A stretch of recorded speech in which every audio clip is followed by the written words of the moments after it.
Hi friends, காலையில் வண்டி எடுத்தாச்சுங்க. வண்டி எடுத்துகிட்டு நேராக வந்து கேஸ் போட்டு தான் போகணும். ஏன்னு கேட்டால் நம்ம சண்டே ட்ரிக்கு வந்து எப்பவுமே சண்டேயில் வந்து நம்ம வந்து சண்டே மட்டும் தான் வண்டி ஓட்டுறோம். அதனால சண்டே போயிட்டு நேராக கேஸ் தான் ஃபஸ்ட்டு போடணும். அந்த ஃபஸ்ட்டு ட்ரிக்கு வந்து நான் எப்பவுமே ரெகுலராக யூஸ் பண்ணுவேன். ஏன்னா கேஸ் வந்து காலி ஆகிடும்னு நினச்சி நான் முன்னாடி போட்டுருவேன். போட்டுட்டு ரெண்டாவது காலையிலே சவாரி எடுப்பேன். அந்த சவாரி எடுக்கிறதுக்காக நேராக போயிட்டுருக்கிறேன். ஒரு ஹாஸ்பிட்டல் சவாரி ஒன்று கால் பண்ணாங்க.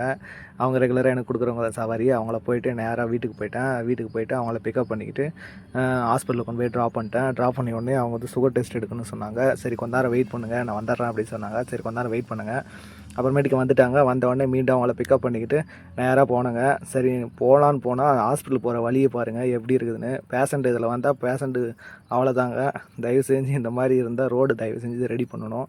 ஏன்னு கேட்டால் வந்து மற்றவங்க நார்மலாக இருக்கிறவங்க சிரமத்தை அனுபவிச்சிடலாம். அந்த மாதிரி பேஷண்ட்டாக இருக்கிறவங்க சிரமத்தை அனுபவிக்க முடியாது. அது ரொம்ப கஷ்டம்.